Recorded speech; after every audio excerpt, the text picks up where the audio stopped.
back to the channel, Warhammer Man Studios. I'm Warhammer Man, and today we're taking a look at the Leagues of Votann Balanced Status Slate, a double dose of nerf, and a word from James Workshop.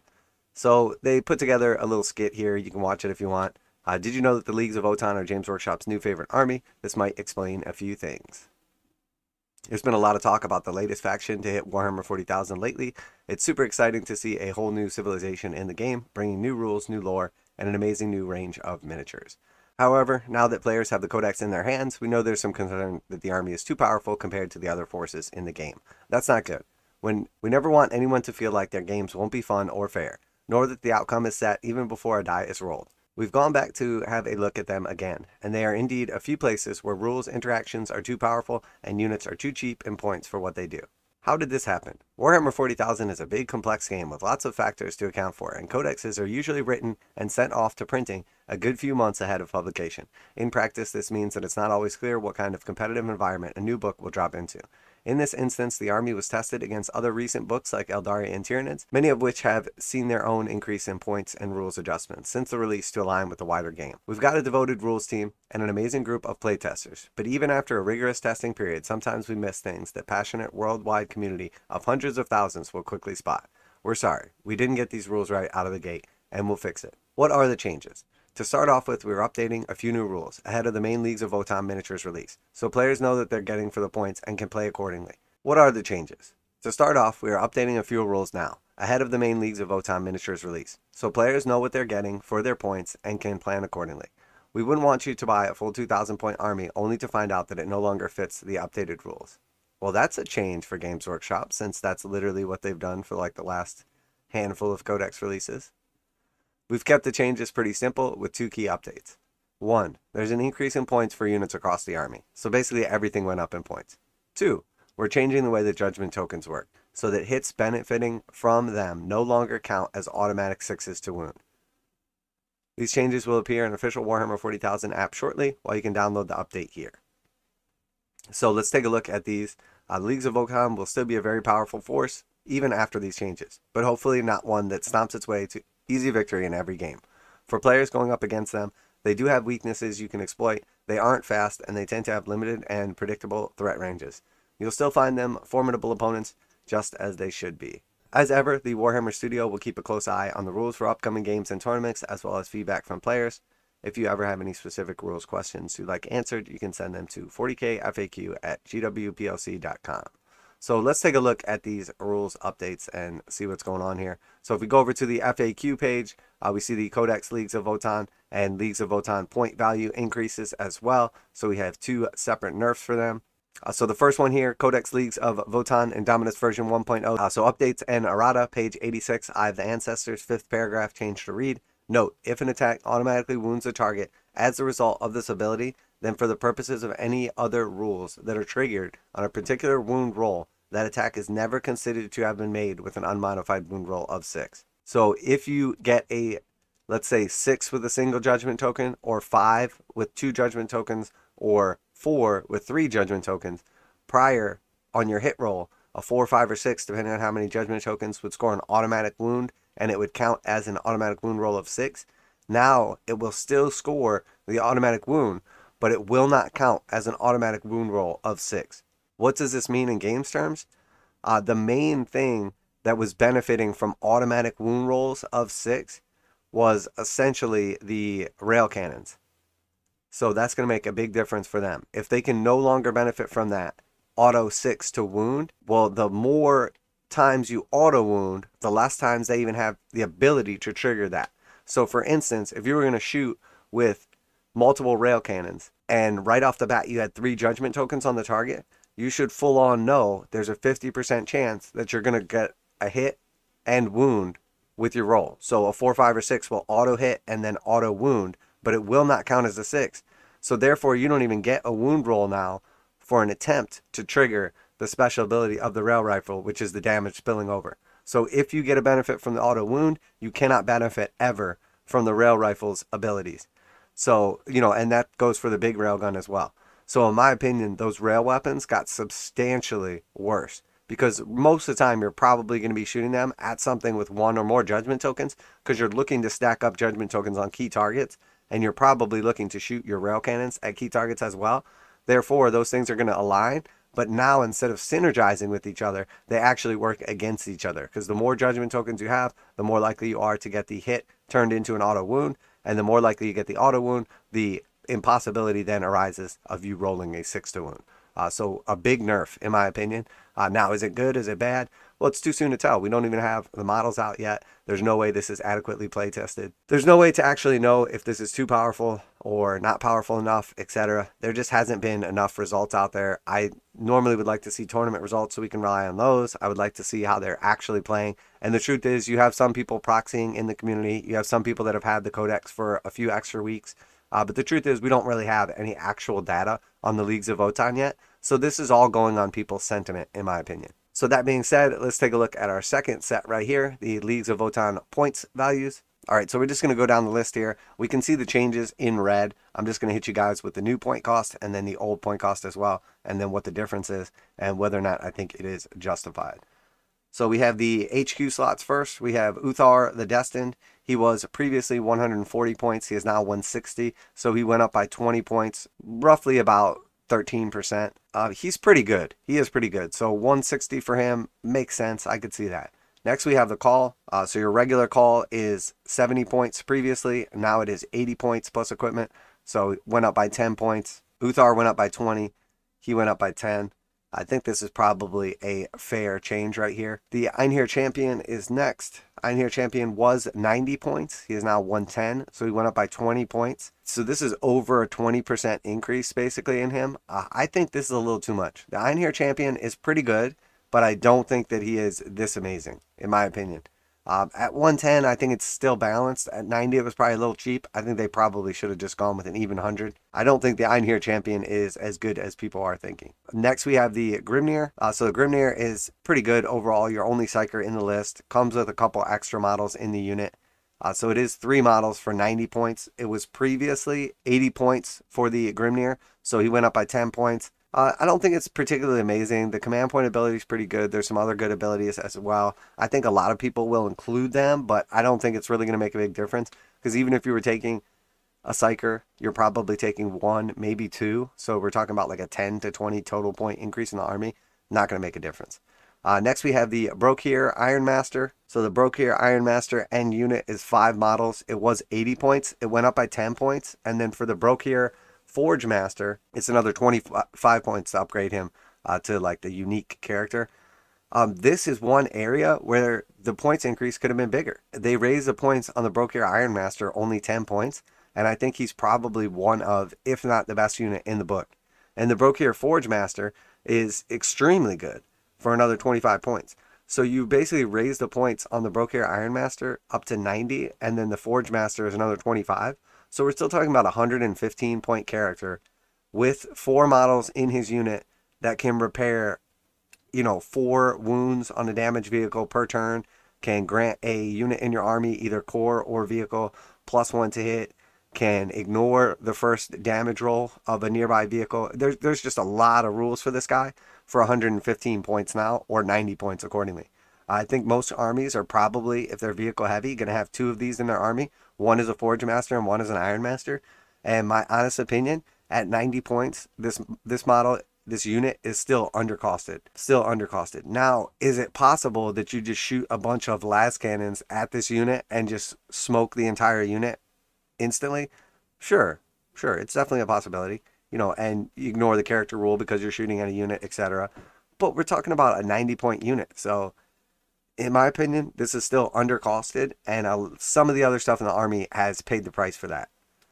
So moving on here, so we have the Hearthcan Warriors. So Hearthcan Warriors were previously 11 points, and now they're 12. So they went up by about 9%, 10%. I don't think this is going to massively change most armies. I think this is going to try to stop spam more than anything. If you were previously taking a 20-man unit of Hearthcan Warriors or multiple 20-man units, the price of the unit went up by 20 points. The 10-man unit went up by 10 points. Not really going to change the game. If you were taking, 3 units in your army, a total of 30 or 60 squats, these made your army go up by like 30 or 60 points. Not a massive deal. I don't think this is necessarily a bad thing. I think you could easily make up for this by dropping an upgrade or 2 on the unit. 12 points is reasonable if the equipment was a little bit cheaper, or 11 points was reasonable with the equipment how it is. But I think a big change right here is previously the Magna rail rifles were really good. Now they're still good. They still ignore invulnerable saves. They're still -4 and they still have good damage. But they're losing that spillover effect rule. Essentially, like, you know, from the auto 6s. So the fact of the matter is the Magna rail rifle just lost a lot of power. Is it still worth 20 points? You know, you have to make that decision for yourself. I think it's still really good, but it's not as good. So there's definitely some give or take on the troops. So moving on, next we have the elites. So the Ironhard Hearthguard, they were 35 points apiece, and they went up to 45 points apiece. Now the truth is, on these Ironhard Hearthguard, at 35 points apiece, I was already not planning on including any. They're not really that good. They have some benefits, but they have 2 wounds each. They're tough. They have -1 damage. They have, you can't reroll the wounds, the squat's overall rule. They're definitely durable, but honestly, at 2 wounds, you basically point anything at them with, you know, 3 damage, and you're just picking up Hearthguard. Now, there is an ability to give them invulnerable saves. There's also one of the, like, squat choices for your, like, faction tactic that gives them also the invulnerable save. So these guys are pretty durable. They will have an invulnerable save, but again, at 2 wounds apiece, just think about how easy it is to, like, pick up a lot of things that have 2 wounds -1 damage. You know, hit them with anything that does 3 damage, you're picking them up. 45 points apiece. 10 of these guys now is 450 points. In my opinion, they're not nearly as good as a Terminator unit. They don't have nearly as many synergies, and honestly, they are very lackluster for 10 guys, 450 points, without even taking the concussion hammers. If you take 10 guys with concussion hammers, you're talking about 550 points now. I just don't see it. There's just no way they're paying for themselves by the end of the game. Now, are they so durable that you can just stand them on an objective and just tank the same way you would, you know, a Terminator Thousand Suns squad or a Terminator, you know, Chaos squad, where you're healing them up and, you know, they're just taking wounds left and right and it's not really doing anything, and they have super powerful saves, and I just don't think they have that same durability. It is nice not to be able to reroll wounds against them, but the truth is they don't have particularly high toughness, and most things you're shooting at them are going to have high AP and high damage, so the toughness is very much less relevant. So in my opinion, these are probably the unit so far that we've looked at that's going to suffer the most from this 10-point increase. Next, we have the Thonian Berserkers. So they're 5 to 10 models in a unit. They were previously priced at 22 points a piece, and now they're 30. So they've gone up about 8 points a piece, which is like roughly a 30 to 40% increase on the squad. Now you can still get a unit of 10 for 300 points. They're really good. They're definitely going to be in the main games. They're a requirement for the army, in my opinion. At 300 points, you're probably still going to see at least 1 unit in every army, maybe 2. But honestly, I mean, they're really durable. Having a 5-up feel no pain that becomes a 4-up feel no pain if something is 1 damage is definitely a big deal. But they also don't really have a save. You know, they have a 6-up save. You could give them potentially a 5-up invulnerable save. Again, with one of the choices. I think at 22 points they were undercosted. I think at 30 points they're overcosted. I think probably 25 points would have been the sweet spot for these guys, in my opinion. You're probably still going to see a lot of them, but I don't honestly think that these are as amazing as everyone thinks. In my opinion, with the Thonian Berserkers, there's 2 main ways you're going to take them. You're going to take them so they can hit hard and do a bunch of damage with a bunch of AP, or you're going to take them with the axes so they can get double attacks, because they only have 3 attacks each. So you could attack 3 times with their heaviest weapon, you could attack 4 times with the twin concussion gauntlets, or you can attack 6 times with the axes. And the axes are only 1 damage. They do have -3 AP. They are strong and everything. But the truth is, you know, each of these guys only having 3 attacks, a unit of 10 of them is going to get 30 attacks regularly, or 60 attacks with the axes, or potentially 40 attacks with the twin concussion mauls. Definitely still really good, but I think people were looking at these and picturing that everybody was going to be taking tons of these, all with like concussion gauntlets or like mauls and just destroying everything like super heavy. In my opinion, these are necessary to like pick up like horde units. So I'm not sure. We'll see how this works out on the points. I think this was a little bit big of a hike.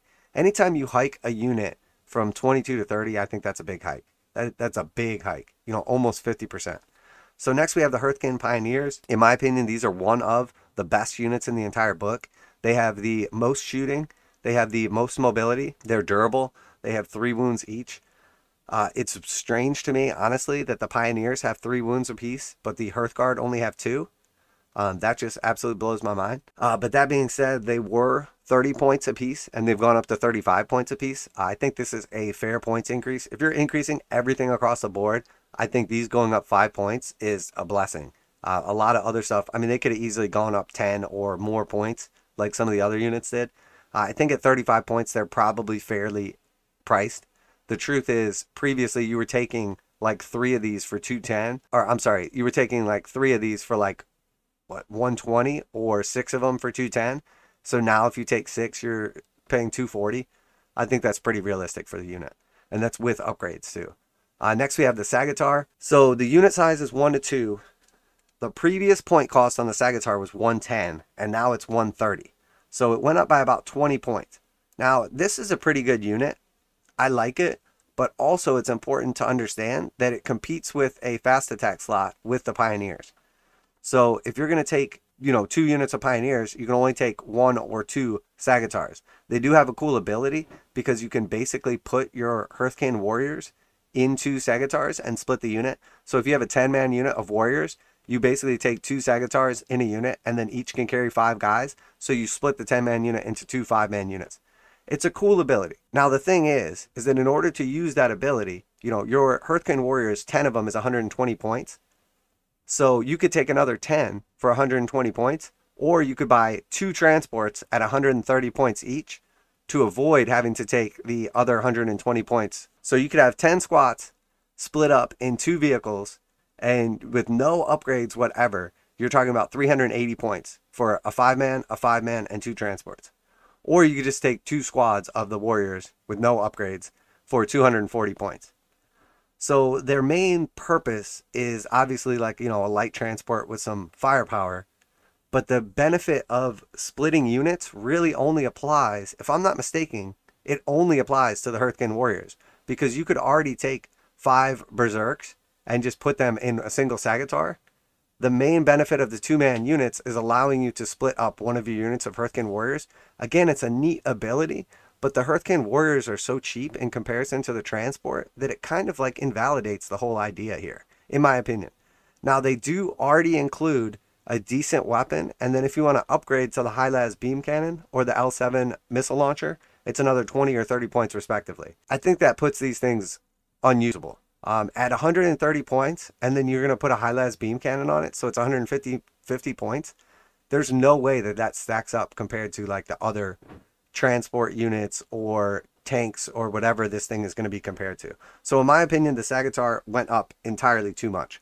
20 points for this is too much. Now, that being said, this thing has 2 bolt cannons, which are 3 shots apiece. Pretty good.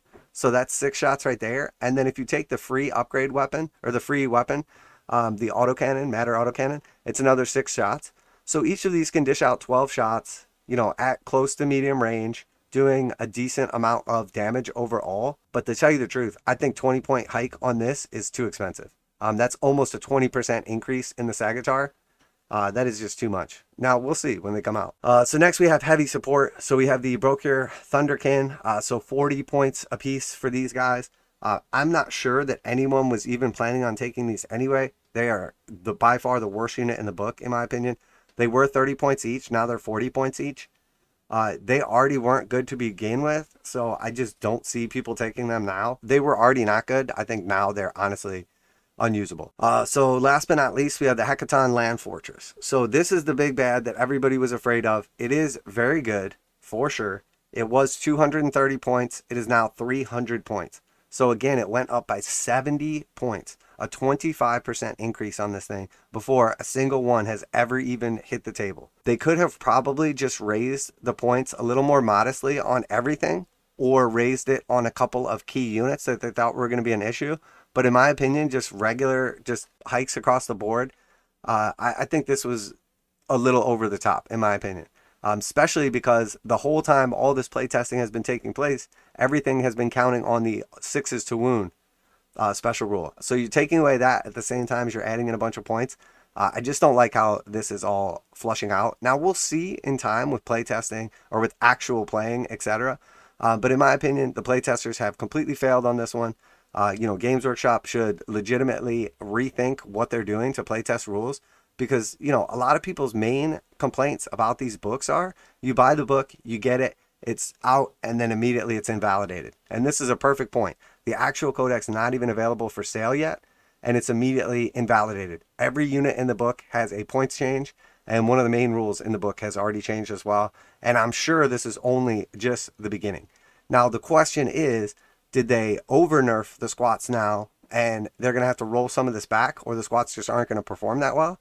Or did they under nerf them and they're going to have to come back out and hit them again? I mean, we don't know, but for me, this is just a blanket nerf just to stop like the tears of the internet. I think this is a mistake. In my opinion, Games Workshop should have either done more modest point increases to start with, or they should have waited a little longer to see. Because again, my main complaint about nerfing everything is nobody is using, there's people out there proxying Hecaton land fortresses and playing against their buddies or playtesting or whatever, for sure. Or maybe a couple Sagatars, for sure. There's definitely people doing some proxying and stuff. But the truth is, when the book first comes out, it's always going to seem amazing because nobody has figured out exactly how to beat it and what its weaknesses are, etc. So when you do a blanket nerf like this, you're really not even giving the book a chance to perform, because we don't know what the standout units are. When you nerf just every unit in an army, or change the points cost in every unit in an army, you're basically just saying, hey, this whole army is just too good, so no matter what you take, you're just going to get less of it. I don't think that's necessarily the problem, that you're just getting too much squats to begin with. I think the problem is probably a couple specific units or a couple specific interactions. So rather than tackle that, they've just blanket nerfed everything, in my opinion. So, is the Hecaton Land Fortress still awesome at 300 points? It definitely is. You can take either the beamers and have 8 shots from the beamers, or you can take the bolters and have 12 shots from the bolters. Really good. Definitely some cool strats and stuff you can use with them. Awesome interactions with some of the other units. 300 points, they're definitely going to still see, 1 to 3 in probably every single army. I don't think that's necessarily a bad thing. I think the big thing now is we start talking about, is the rail rifle still the auto take? Obviously the points is a big deal, but I think now you legitimately have to consider taking the cyclic ion cannon and the ion beamers and just going for the strat over taking the bolt cannon, which previously I think was the way to go, and then also taking the heavy magna rifle. Because now the rail cannon is, the rail cannon. The rail cannon is still really good for vehicles and stuff like that. Losing the auto 6 rule, more is for if you're trying to like roll over and kill a bunch of Tyranid warriors or something like that. The cyclic ion cannon and the regular ion beamers that you can take have some 6 strats that can do basically like 6 mortal wounds for like 1 command point. So we'll see. I think these are some big changes. I think overall it's a little bit much on the points. The no 6s to wound rule is pretty crazy as well, as that's like basically what the whole army is built around. So we'll have to see how it all flushes out. I think Games Workshop went a little too far on this. I think honestly the tears of the internet kind of got to them. I think it's a good idea that they do go ahead and fire all the playtesters, because obviously they're useless. I mean, if they have people playtesting this book for months or even years before it comes out and they can't figure out points better than this, or they can't figure out rules better than this before something goes to print and it's sent out, they're obviously terrible. I mean, that's my honest opinion. So go ahead, fire all the playtesters, start from scratch, and then go from there. Because if your books are coming out in a situation like this, if they've already went to print, if you have to nerf this many units in a single book, or change every single unit's point cost, and then change a major rule that the entire army is built on, you failed. Games Workshop failed. Now we know Games Workshop is terrible at writing rules and making books and doing balance. They have been getting better lately, but let's be real, for them, they're straight up a miniature company and all they care about is selling stuff. So in my opinion, them coming out and doing this is sort of them acknowledging, hey, we messed up. We hear the community, and you guys don't want us trying to sell books and models with broken rules. It's okay if we make them good, but we don't want to full on make them broken. That's my opinion. So Games Workshop basically taking one on the chin here, because they could have waited a couple months and not release this, waited until everybody bought up all their armies and loaded up and everything's bought out of stock and sales through the roof, and then nerf them, like they did to the Eldari, like they did to the Tyranids, like they did to many other codexes. Instead, they came out right away and made some changes. In my opinion, that's at least a little bit of consideration for the fact that a lot of us buy these models, build these models, paint these models to play with them, and if they get nerfed so bad that they're unusable, that might change whether or not we would have went through all that process. So in my opinion, overall, good changes. Maybe a little bit much. We'll have to see in time. I do think it's a good idea that Games Workshop like reboots its playtesters and starts over, because obviously they're completely failing. And when GW comes out and makes excuses and says stuff like, oh, well, at the time we tried them against the Eldari and we tried them against the Tyranids, and they were both really good, but everybody was balanced at the time. And then since then we nerfed the Eldari and the Tyranids, so now we have to nerf the squats too. It's like, well, why aren't you just testing them against a more broad base of units? Why couldn't you have a better idea, you know, essentially what things should cost or how well they perform?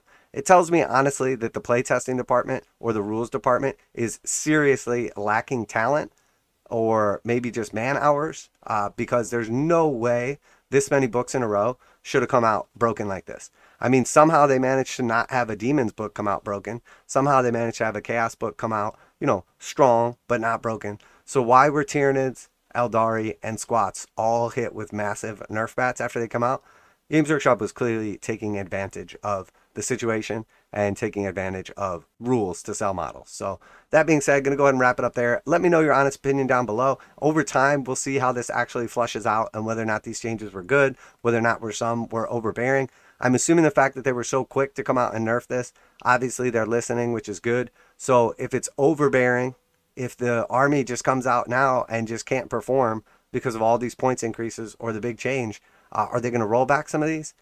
It's possible. I wouldn't get too excited about it. I would consider this to be what you're going to get for the next 3-6 months or so, and then we can kind of go from there. So let me know what you think down below. Obviously, the squats got hit with the nerf bat pretty big without anyone ever really even getting to test them. The truth is, if you didn't have early access to the book, or you weren't one of Games Workshop's playtesters, realistically, you know, you're playing with essentially their box set that they released, which is 650 points worth of models. Now, obviously more than that. There's no way that you can know all these changes need to be done just with what's been out. So the truth is, the whole community is worked up over reading the rules and a couple of little play testers and some main people talking about it. But most people don't have any experience with this. People haven't received a beatdown from the squat army and been like, oh, now you need to nerf it. This is all based on perception and what people think is too strong, or what points people think stuff should cost. So we'll have to see in time how that actually plays out. But we're going to go ahead and wrap it up there. Warhammer Man Studios with their daily updates, reactions, reviews, and news, painting, modeling, conversion tutorials. Make sure to like and subscribe for Warhammer 40,000, Kill Team Necromunda, Age of Sigmar, Warcry, and some Horus Heresy content as well. Let me know what you think down below. Always like to hear you guys' opinions. Did they go too far with the squats? Is this exactly what they needed? Or do we just have to wait and find out? Warhammer Man Studios, I'm Warhammer Man, and I'm out of here.